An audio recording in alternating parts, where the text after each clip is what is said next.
Mən İbrahim Məmmədov, 5-ci yüksəliş müsabiqəsinin qaliblərindən biriyəm və hal-hazırda Tabatera Relief şirkətində maliyyə və məhsulatı şöbəsinin rəhbəri olaraq çalışıram. Həmçinin ESC təşkilatının üzvüyəm.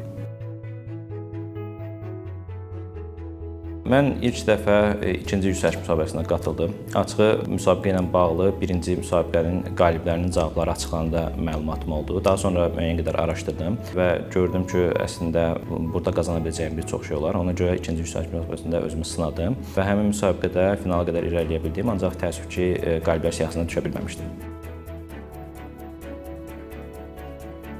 İlk idarəetmə təcrübəsi vəzifəsinə deyək ki, iş təklifim idi. Müəyyən qədər tərəddüdlərim var idi. Düşünürdüm ki, bura hazırammı, yoxsa yox. Amma müəyyən qədər düşünəndən sonra qərar verdim ki, əslində hazır olmaq hisslərlə bağlı deyil.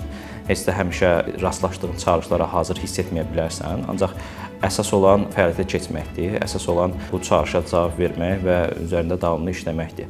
Bu düşüncə tərzi məndə ümumiyyətlə deyərdim ki, karyerama və bir çox qərar vermə məsələsinə yeni bir baxış açısı idi. Karyerimin ilk illəri idi. Böyük maliyyə şirkətlərindən birinə iş üçün müraciət eləmişdim. Ancaq bu uğursuz olmuşdu, iş təklifi ala bilməmişdim. İlk günlər çox məyusluq yaşamışdım bundan bağlı.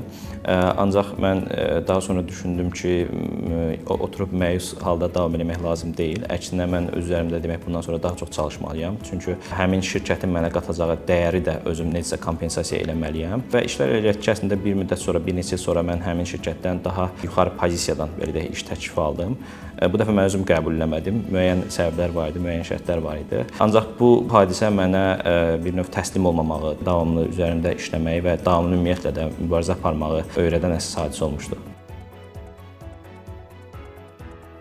Düşünürəm ki, əsas məsələ məqsəd qoymaqla başlayır.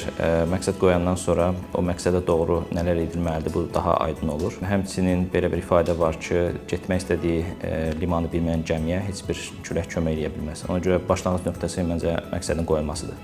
Yüksəliş sizinlə davam edir.